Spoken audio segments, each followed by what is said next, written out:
Hey everyone, welcome to Political Fight Club. I'm Robert Durden.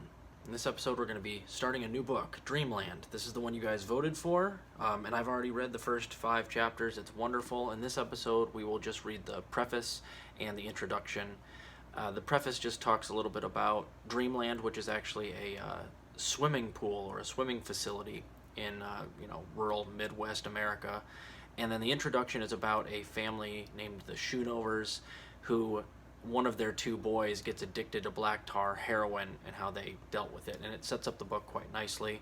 This will be a shorter episode, I believe. So we're starting on page 1, the preface. Portsmouth, Ohio. In 1929, 3 decades into what were the great years for the blue-collar town of Portsmouth on the Ohio River, a private swimming pool opened, and they called it Dreamland. The pool was the size of a football field. Over the decades, generations of the town grew up at the edge of its crystal blue water. Dreamland was the summer babysitter. Parents left their children at the pool every day. Townsfolk found respite from the thick humidity at Dreamland, and then went across the street to the A&W stand for hot dogs and root beer. The pool's French fries were the best around. Kids took the bus to the pool in the morning and back home in the afternoon. They came from schools all over Scioto County and met each other and learned to swim. Some of them competed on the Dreamland Dolphins swim team, which practiced every morning and evening. WIOI, the local radio station, knowing so many of its listeners were sunbathing next to their transistor radios at Dreamland, would broadcast a jingle, "Time to turn so you won't burn," every half hour. The vast pool had room in the middle for 2 concrete platforms from which kids sunned themselves, then dove back in. Poles topped with floodlights rose from the platforms for swimming at night. On one side of the pool was an immense lawn where families set their towels. On the opposite side were locker rooms and a restaurant. Dreamland could fit hundreds of people, and yet magically the space around it kept growing, and there was always room for more. Jamie Williams, the city treasurer, owned the pool for years. Williams was part owner of one of those shoe factories that were at the core of Portsmouth's industrial might. He bought more and more land, and for years Dreamland seemed to just get better. A large picnic area was added, and playgrounds for young children, then fields for softball and football, and courts for basketball and shuffleboard, and a video arcade. For a while, to remain white only, the pool became a private club, and the name changed to the Terrace Club, but Portsmouth was a largely integrated town. Its chief of police was black. Black and white kids went to the same schools. Only the pool remained segregated. Then in the summer of 1961, a black boy named Eugene McKinley drowned in the Scioto River, where he was swimming because he was kept out of the pool. The Portsmouth NAACP pushed back, held a wade-in, and quietly they integrated the pool.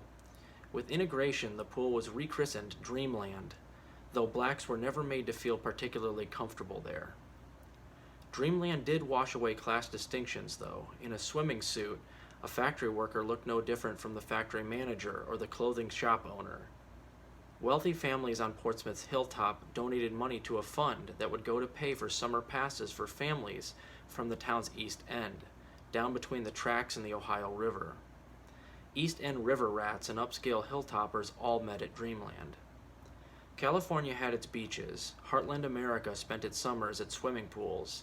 And down at far end of Ohio, Dreamland took on an outsized importance to the town of Portsmouth. A family season pass was only $25, and this was a prized possession often given as a Christmas present. Kids whose families couldn't afford that could cut a neighbor's grass for 15 cents, and that was a daily pool pass cost. Friday swim dances began at midnight. They hauled out a jukebox and kids spent the night twisting by the pool. Couples announced new romances by walking hand in hand around Dreamland. Girls walked home from those dances, and families left their doors unlocked. The heat of the evening combined with the cool water was wonderful, one woman remembered. It was my entire world. I did nothing else. As I grew up and I had my own children, I took them too. In fact, the cycle of life in Portsmouth was repeated over and over at Dreamland. A toddler spent her first years at the shallow end, watched by her parents, particularly her mother, who sat on a towel on the concrete near the water with other young moms. When the child left elementary school, she migrated out to the middle school section of Dreamland as her parents retreated to the grass. By high school, she was hanging out on the grass around the pool's 10-foot deep end, near the high dive and the head lifeguard's chair, and her parents were far away. When she married and had children, she returned to the shallow end of Dreamland to watch over her own children, and the whole thing began again. My father, a Navy vet from World War II, insisted that all 4 children learn not only how to swim, but how not to be afraid of water, one man wrote. My younger sister jumped off the 15-foot high diving board at age 3. Yes, my father, myself, and my brother were in the water just in case. Sister pops out of that water and screams, "Again!" For many years, Dreamland's manager, Chuck Lorenz, a Portsmouth high school coach and strict disciplinarian, walked the grounds with a yardstick, making sure teenagers minded his 3-foot rule and stayed that far apart. He wasn't that successful. It seems half the town got their first kiss at the pool, and plenty lost their virginity in the Dreamland's endless grass. Lorenz's son, meanwhile, learned to swim before he could walk and became a Dreamland lifeguard in the high school. To be the lifeguard in that chair, you were right in the center of it, all the action, all the strutting, all the flirting, said John Lorenz, now a retired history professor. You were like a king on a throne. Through these years, Portsmouth also supported 2 bowling alleys, a JCPenney, a Sears, and a Montgomery Ward with an escalator, and locally owned Marting's department store, with a photo studio where graduating seniors had their portraits taken. Chillicothe Street bustled. Big U.S.-made sedans and station wagons lined the street. People cashed their checks at Cressages on Saturdays, and the owners of Morgan Brothers Jewelry, Herman Meats, Count's Bakery, and Atlas Fashion earned a middle-class living. Kids took the bus downtown to the movie theater or for cherry cokes at Smith's drugstore, and stayed out late trick-or-treating on Halloween. On Friday and Saturday nights, teenagers cruised Chillicothe Street, from Staker's Drugs down to Smith's, then turned around and did it again. Throughout the year, the shoe factories would deduct Christmas club money from each worker's paycheck. Before Christmas, they issued each worker a check that he would cash at the bank. Chillicothe Street was festive then. Bells rang as shoppers went shoulder to shoulder, watching the mechanical puppets in displays in store windows painted with candy canes, Christmas trees, and snowmen. Marting's had a Santa on its 2nd floor.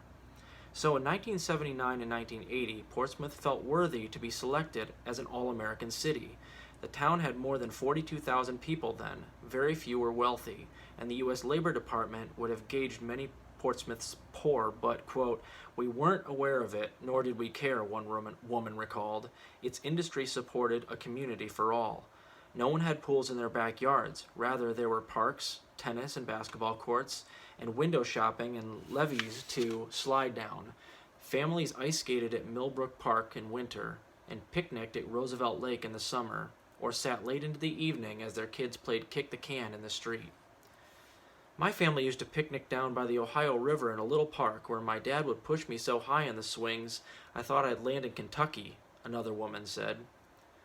All of this recreation let a working-class family feel well off, but the center of it all was that gleaming, glorious swimming pool. Memories of Dreamland, drenched in the smell of chlorine, coppertone, and french fries, were what most everyone who grew up in Portsmouth took with them as the town declined.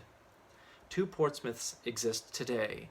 One is a town of abandoned buildings at the edge of the Ohio River.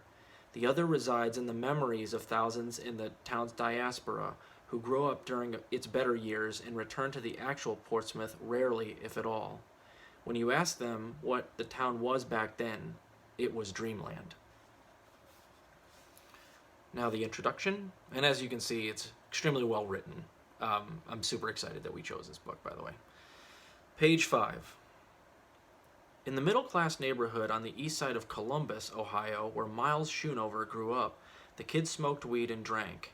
But while Miles was growing up, he knew no one who did heroin.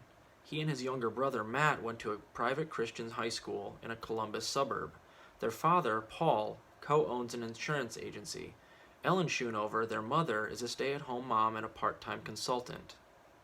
Miles partied, but found it easy to bear down and focus. He went off to a Christian university in Tennessee in 2005 and was away from home for most of Matt's adolescence. Matt had attention deficit hyperactivity disorder, and schoolwork came harder for him. He He started partying, smoking pot and drinking about his junior year in high school. The two brothers got to know each other again when Matt joined Miles at college for his freshman year in 2009. His parents were never sure when exactly Matt began using pills, that by then were all over central Ohio and Tennessee. But that year, Miles saw that pills were already a big part of Matt's life. Matt hoped school would be a new beginning. It wasn't. Instead, he accumulated a crew of friends who lacked basic skills and motivation. They slept on Miles's sofa. Miles ended up cooking for them. For a while, he did his brother's laundry because Matt could wear the same clothes for weeks on end. Matt, at 6'6" and burly, was a caring fellow with a soft side. His cards could be heartfelt and sweet. Quote, "I love you, Mommy," he wrote the last time to his mother after his grandmother had been hospitalized for some time. Quote, "All of this stuff with Grandma has made me realize you really don't know how long you have on this earth. You're the best mom I could ask for." Yet the pills seemed to keep him in a fog. Miles once had to take him to a post office so he could mail their mother a birthday card, as Matt seemed otherwise incapable of finding the place. Miles was a graduate teaching assistant and saw kids his brother's age all the time. It seemed to him that a large chunk of Matt's generation could not navigate life's demands and consequences. Miles had taught English in Beijing to Chinese kids who strove ferociously to differentiate themselves from millions of other young people. American kids, a world away, had enormous quantities of the world's resources lavished on them to little result. They coasted along, doing the bare minimum and depending on their parents to resolve problems big and small. At year's end, Matt returned home to live with his parents.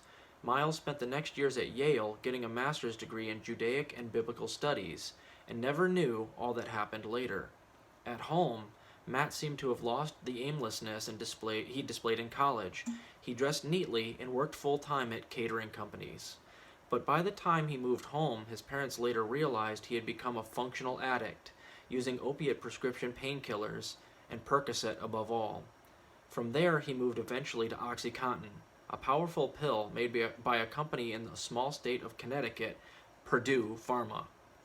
In early 2012, his parents found out. They were worried. But the pills Matt had been abusing were pharmaceuticals prescribed by a doctor. They weren't some street drug that you could die from, or so they believed. They took him to a doctor who prescribed a week-long home detoxification using blood pressure and sleep medicine to calm the symptoms of opiate withdrawal. He relapsed a short time later. Unable to afford straight oxy, Matt at some point switched to the black tar heroin that had saturated the Columbus markets, brought in by young Mexican men from a small state on Mexico's Pacific coast called Nayarit. Looking back later, his parents believe this had happened months before they knew of his addiction. But in April 2012, Matt tearfully admitted his heroin problem to his parents. Stunned, they got him into a treatment center. Miles hadn't spoken to his brother for some time when he called his parents. "He's in drug rehab," said his mother. "What? For what?" Ellen paused, not knowing how to say it. "Matt is addicted to heroin." Miles burst into tears. Matt Schoonover came home from 3 weeks of rehab on May 10th, 2012, and with that, his parents felt the nightmare was over. The next day, they bought him a new battery for his car and a new cell phone. He set off to a Narcotics Anonymous meeting, then a golf date with his friends. He was supposed to call his father after his NA meeting. His parents waited all day for a call that never came. That night, a policeman knocked on their door. More than 800 people attended Matt's funeral. He was 21 when he overdosed on black tar heroin. In the months after Matt died, Paul and Ellen Schoonover were struck by all they didn't know. First, the pills. Doctors prescribed them, so how could they lead to heroin and death? And what was black tar heroin? People who lived in tents under overpasses used heroin. Matt grew up in the best neighborhoods, attended a Christian private school, and a prominent church. He'd admitted his addiction, sought help, and received the best residential drug treatment in Columbus. Why wasn't that enough? But across America, thousands of people like Matt were dying. Drug overdoses were killing more people every year than car accidents. Auto fatalities had been the leading cause of accidental death for decades until this. Now most of the fatal overdoses were from opiates, prescription painkillers, or heroin. If deaths were the measurement, this wave of opiate abuse was the worst drug scourge to ever hit the country. This epidemic involved more users and far more death than the crack plague of the 1990s or the heroin plague of the 70s. But it was happening quietly. Kids were dying in the Rust Belt of Ohio and the Bible Belt of Tennessee. Some of the worst of it was in Charlotte's best country club enclaves. It was in Mission Viejo and Simi Valley in the suburban Southern California, and in Indianapolis, Salt Lake, Albuquerque, in Oregon and Minnesota, and Oklahoma and Alabama. For each of the thousands who died every year, many hundreds more were addicted. Via pills, heroin had entered the mainstream.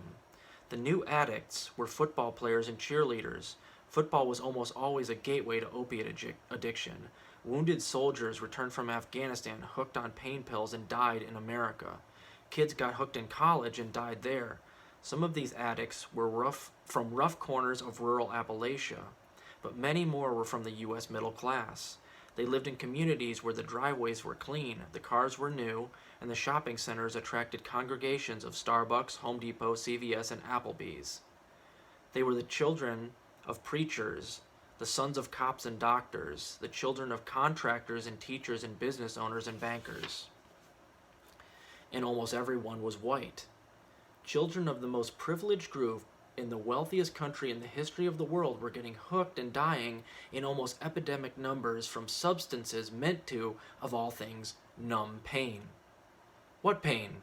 A South Carolina cop asked rhetorically one afternoon as we toured the fine neighborhoods of south of Charlotte where he arrested kids for pills and heroin. Crime was at historic lows, drug overdose deaths at record highs.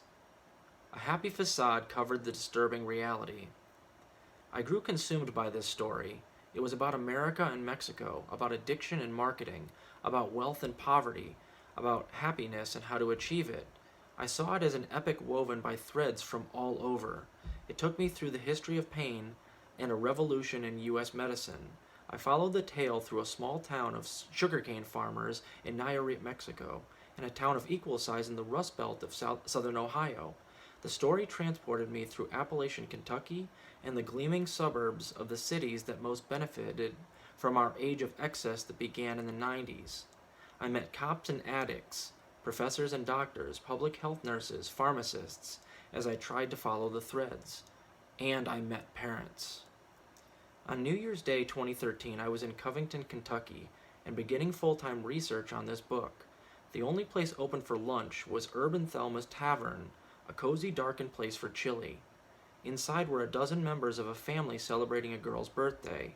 I sat in a corner, eating and writing for an hour in the glow of the college football games on TV and the neon Bavarian beer sign on the wall. I rose to leave when, seeing the Berkeley sweatshirt I wore, the grandmother in the group asked, "You're not from around here, are you?"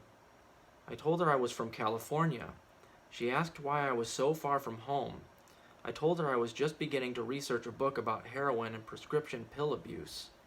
The party stopped. The tavern hushed. "Well, pull up a chair," she said, after a pause. "I have a story for you." Her name was Carol Wagner. Carol went on to tell me of her handsome, college-educated son, Chad, who was prescribed Oxy for his carpal tunnel syndrome, grew addicted, never got unstuck after that. He lost home and family and 5 years later lay dead of a heroin overdose in Cincinnati in a halfway house. Carol's daughter-in-law had a nephew who'd also died from heroin. "I no longer judge drug addicts," Carol said. "I no longer judge prostitutes." I left Herb and Thelma's and drove the streets, stunned that so random an encounter in America's heartland could yield such personal connection to heroin. Later I met other parents whose children were still alive, but who had shape-shifted into lying, thieving slaves to an unseen molecule. These parents feared each night the call that their child was dead in a McDonald's bathroom. They went broke paying for rehab and collect calls from jail. They moved to where no one knew their name or their shame. They prayed that the child they'd known would reemerge. Some considered suicide. They were shell-shocked and unprepared for the sudden nightmare opiate abuse that had wreaked and how deeply it mangled their lives. Among the parents I met were Paul and Ellen Schoonover. I found them anguished and bewildered a year after Matt's death. I keep trying to figure out just what happened.